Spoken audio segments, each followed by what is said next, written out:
అందరికీ హాయ్ అండి. ఈరోజు హోటల్ స్టైల్ లేయర్డ్ పరోటా ఇంట్లోనే ఎలా ప్రిపేర్ చేసుకోవాలో చూద్దాము. నేనైతే మైదా తీసుకోలేదండి, గోధుమ పిండితోటే చేస్తున్నాను. గోధుమ పిండి చపాతీ పిండిలాగా కలిపి ఒక 15 మినిట్స్ నానబెట్టుకున్న తర్వాత ఇలాగ రౌండ్ బాల్స్ లాగా నేను డివైడ్ చేశాను మొత్తం పిండిని. ఒక 8 బాల్స్ చేశానండి నేనైతే. మొత్తం కొంచెం లావుగానే చేసుకోవాలన్నమాట పరోటాకి. రౌండ్ బాల్స్ లాగా చేసుకున్న పిండిని ఇలాగ చపాతీలాగా ఒత్తుకోవాలి.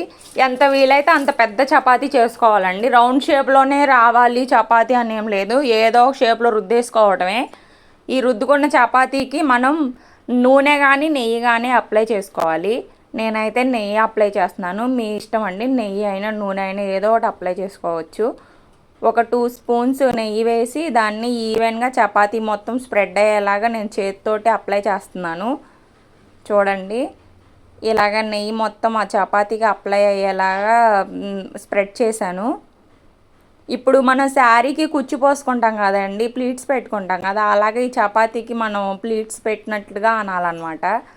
చూడండి, ఇదేనండి పరోటా ప్రిపరేషన్ ప్రాసెస్లో మెయిన్ ప్రాసెస్ ఇదే అన్నమాట. ఇలాగా ఒక్కొక్క ప్లీట్ పెట్టడం, అలా చేతితోటి అద్దినట్లుగా అన్నట్లయితే ఆ పెట్టిన ప్లీట్ అనేది సెట్ అవుతుంది, ఊడిపోకుండా ఉంటుంది అన్నమాట.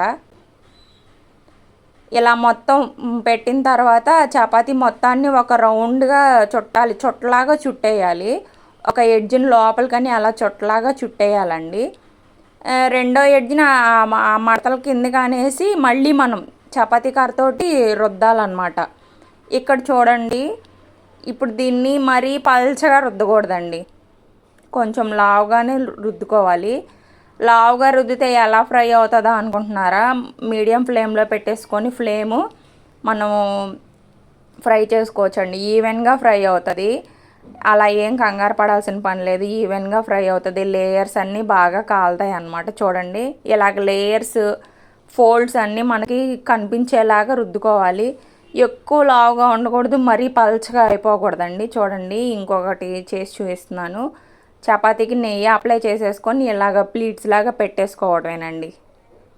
ఇదేనమాట పరోటా చేసేటప్పుడు మెయిన్ ప్రాసెస్ ఇదే అన్నమాట. ఇక్కడే పరోటా కరెక్ట్గా వస్తుంది మనకి, కరెక్ట్గా చేస్తే కరెక్ట్గా వస్తుంది అన్నమాట.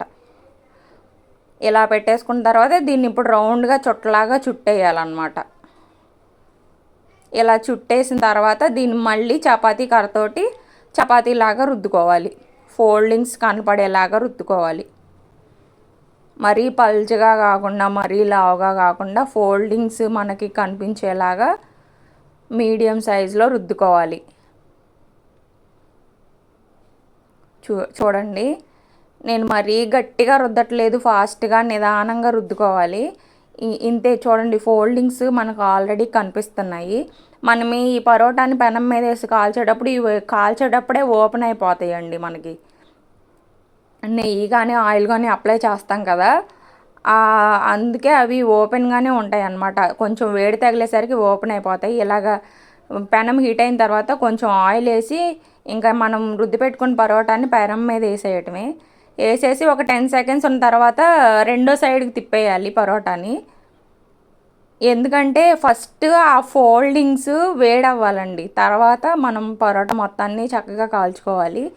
ఫ్లేము మీడియం ఫ్లేమ్లో పెట్టుకొని కాల్చుకోవడమేనండి, చాలా ఈజీ. చూడండి, ఆ ఫోల్డింగ్స్ అన్నీ ఓపెన్ అయ్యి చక్కగా కుక్ అయ్యి ఎలా కనిపిస్తున్నాయో.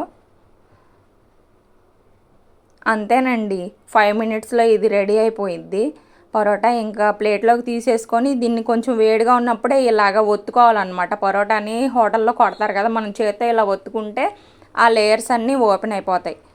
ఇంతేనండి, tasty hotel style layered parotta ready. మీకు కనుక ఈ వీడియో నచ్చినట్లయితే తప్పకుండా do like, share and subscribe to my channel. Thank you for watching.